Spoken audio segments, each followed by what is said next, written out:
Engines thundered down the highway as a line of motorcycles slid toward a lonely desert diner, chrome flashing in the last orange light over the sand.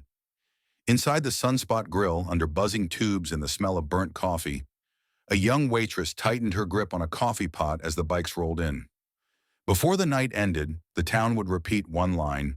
Biker gang leader noticed the waitress's bruises. What he did next left everyone speechless. If you enjoy intense biker stories with real heart behind the steel, hit subscribe and ring the bell. Tell us where you're watching from and type respect in the comments if you believe real strength should protect, not hurt.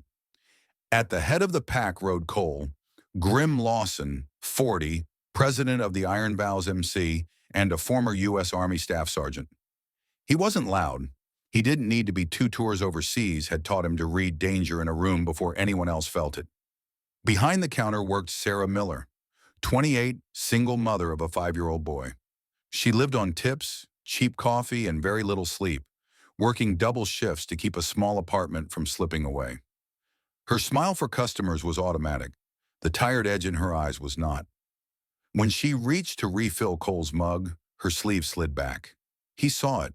Bruises circled her wrist like a dark bracelet, old yellow fading beneath fresh purple.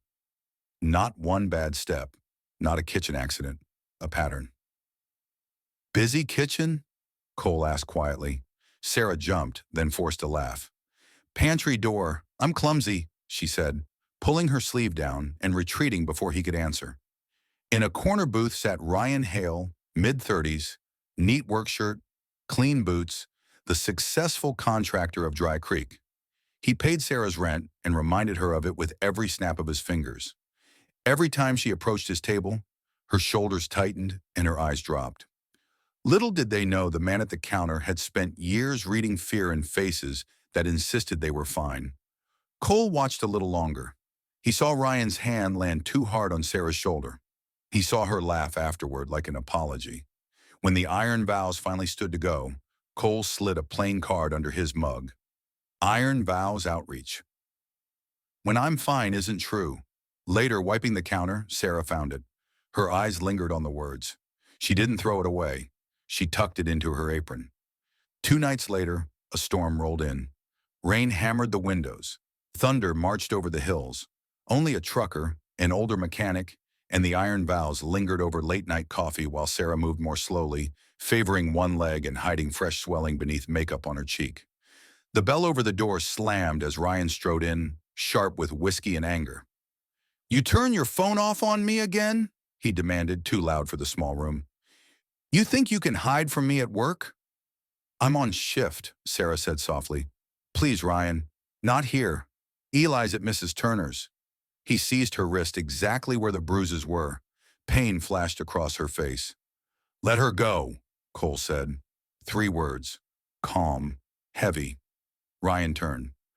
This is between me and my girl, he snapped. Sit down, biker, before I make trouble for your little club. Chairs scraped. 2 Iron Vows rose behind Cole.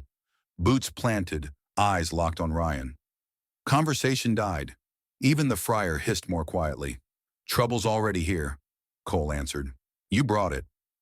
Ryan squeezed harder, using pain as punctuation.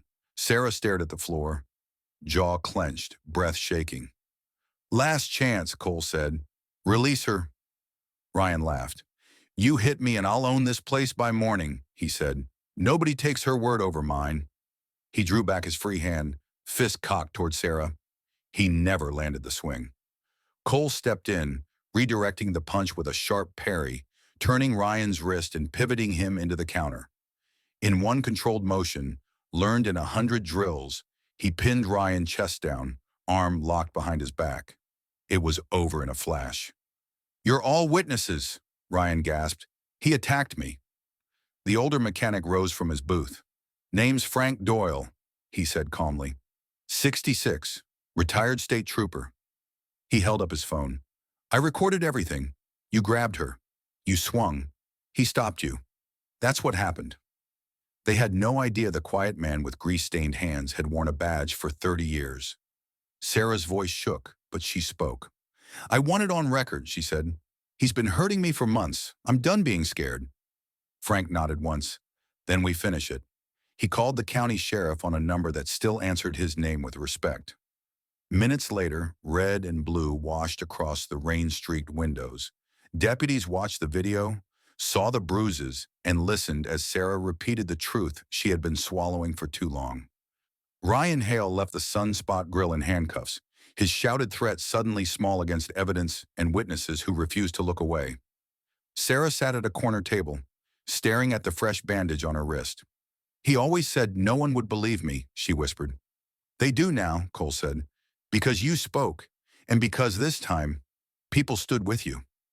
Outside, the Iron Vows engines rumbled to life. As the bikes rolled back into the wet dark, Sarah stepped to the window and raised a small, steady hand in silent thanks. In Dry Creek, they would tell the story for years. A biker gang leader noticed the waitress's bruises and chose to stand between her and the man who left them. What he did next left everyone speechless. Respect never grows old. Respect never stays silent. Respect protects. Don't forget to subscribe for more biker stories like this. And type respect in the comments if you believe real power is using your strength to shield, not to scar.